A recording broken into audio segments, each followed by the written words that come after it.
Hey guys, welcome back to gringotaxis.com.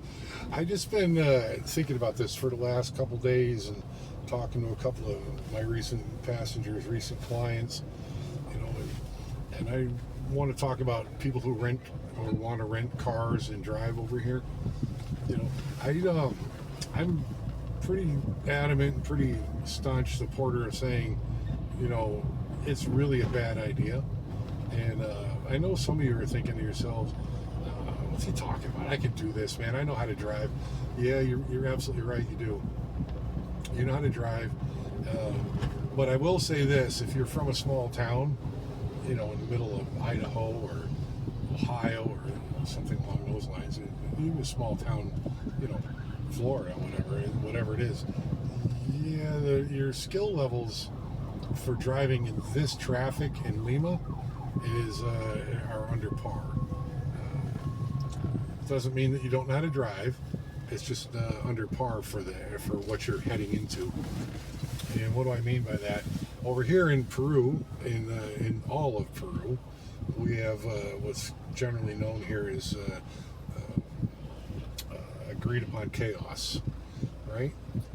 It's like everybody basically that's driving here now agrees that they're going to do chaotic things. And those things are basically known, unwritten, throughout the population, the people that drive.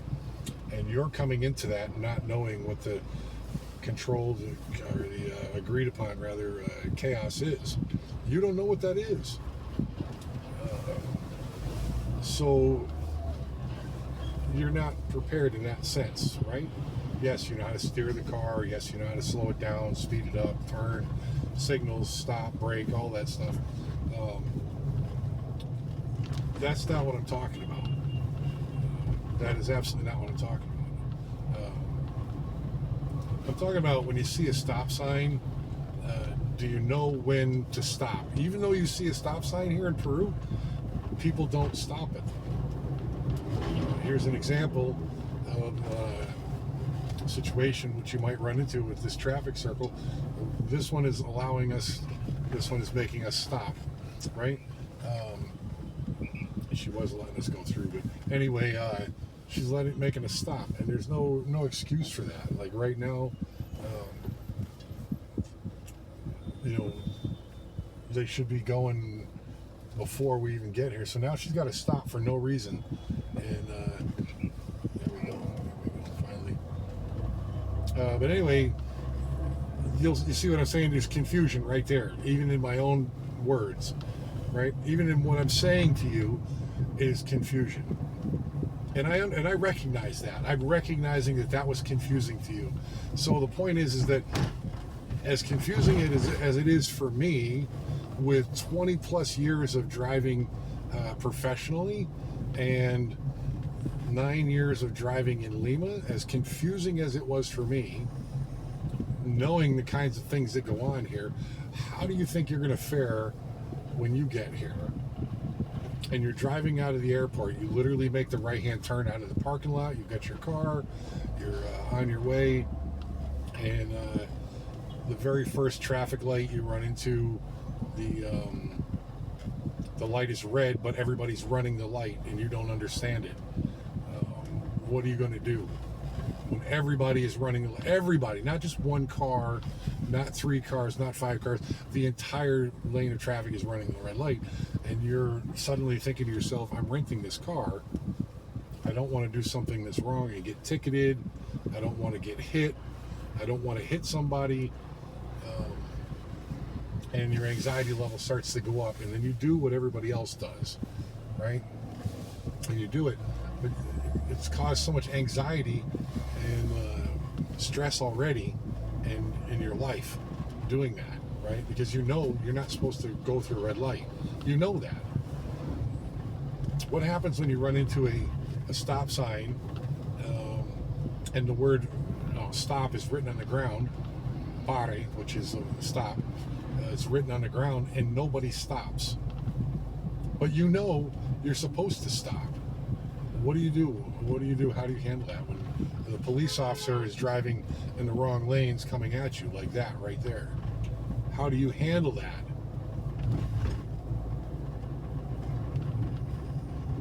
These are the kinds of things that I'm talking about. I'm not talking about just your ability to hold the vehicle in its lane or go from point A to point B. Yes, absolutely, you can do that. The question is what are you going to deal with? How are you going to deal with it when your normal is strange?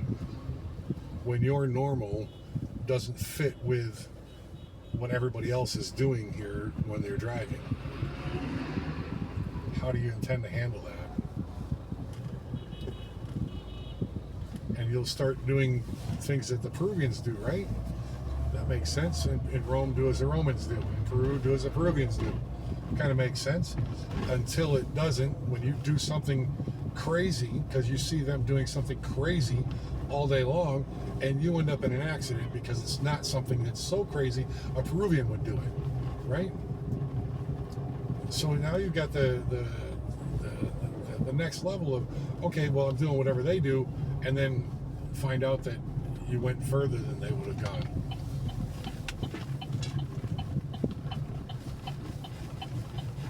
Or you run into this situation, which is we're on Tupac Amaru right now off of Havich, where traffic is literally backed up for probably 10-15 minutes right here for a single traffic light.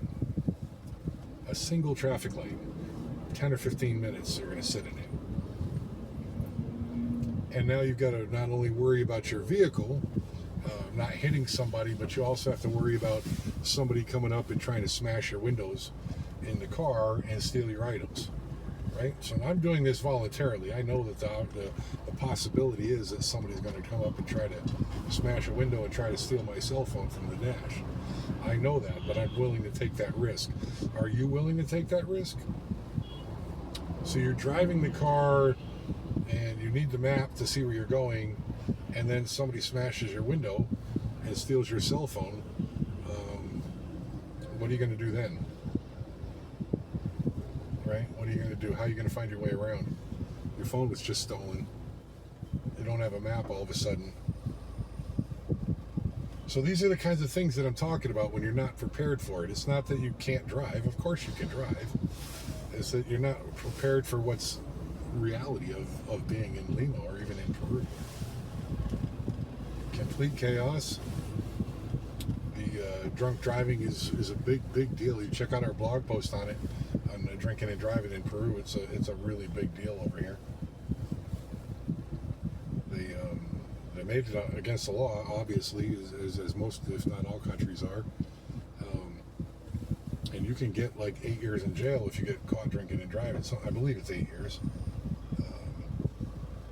Might be up to 12. I have to double check on that, but it's definitely not a good thing. And if you kill somebody, you're going to get held. If you get into an accident and kill somebody, you're going to get held in jail. There isn't a situation where you're looked at as innocent until proven guilty. They have preventative sentences here. So you get held while they investigate. If that investigation takes 18 months, you're going to sit there for 18 months. So I mean, again, some of what I'm telling you is extreme, but these are possibilities of what you're looking at if something bad happens over here. You have an accident with somebody. Do you know what the rules are over here and how to deal with that? Oh, there isn't any real rules on it. 99% of the vehicles out here around me have no insurance to cover the vehicle damages, which means if you have an accident with your rental car, you better have insurance for your car to cover it. If you don't have an accident, then you just wasted all that money, right? So that's a tough call. It's a tough call because the possibility of an accident is real for you, and if you don't have the insurance, you're gonna really wish you had. But if you don't buy the insurance and you have an accident, do you know how to handle the situation? No, probably not. I'll tell you how to handle it. You get out of your car and you negotiate with the other person that was involved in the accident. Do you know how they decide in their own heads who's right or who's wrong? No, you don't know. I do. I've been over here. I've been hit before. I've been hit many a time. So I don't hit people. I've been hit because they do whatever they want to do, and with total disregard, blow through stop signs and even common sense stop signs they blow through. So yeah, basically you're going to get out. You're going to negotiate with somebody who is going to blame you no matter what the situation is. Doesn't matter. They didn't do it. You did it. And you being a foreigner don't realize how cheap it is to get your car fixed if it's involved in an accident here. Right? You can get it fixed for pennies on the dollar over here. But they will not tell you that. They'll try to get you for hundreds and thousands of dollars for something that they can get fixed for $50. So you got to really think to yourself, do I really want to put myself through all of this? Or do I want somebody, even if you don't use me, guys, even if you don't use Gringo Taxis for your services, do you really want to get into a car, try to do it yourself, find yourself into any of those problems I mentioned, and or do you want to just go, you know what, I'm going to hire a driver that knows the rules, is familiar with the agreed upon chaos that is Lima. Am I going to hire a driver that's familiar with the traffic and in the sense that possibly somebody stealing or breaking into your car, somebody that's not going to get shaken by that and still be able to get you to your location? So there's a lot to think about here. So I don't want to keep you all day. I just want you to think before you decide to rent the car and find yourself in a really tough spot that you're not thoroughly prepared for. Again, this is not being critical of you as people, because I love you guys. I love my customers, and I think that anybody should be able to drive anywhere. You can legally drive here on your U.S. or European visa or license for the time that you're here, your time you're here legally. So that's not the issue. But again, it's the unwritten rules, and that's going to put you at a disadvantage. So anyway, you see how long we've been here? Probably 5 minutes already in this traffic. Still another 4 or 5 minutes to go for one traffic light. And this is what you're going to run into, especially if you don't know where you're going. You'll run into it even more.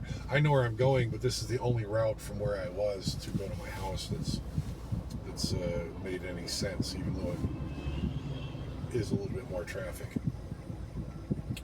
Yeah, anyway, I'm going to let you go, guys. Check us out, gringotaxis.com. And if you're in the U.S., we've got a new subdirectory that hopefully will make some noise up there. Check us out, look for us, and we'll see you when you get here. Take care, bye.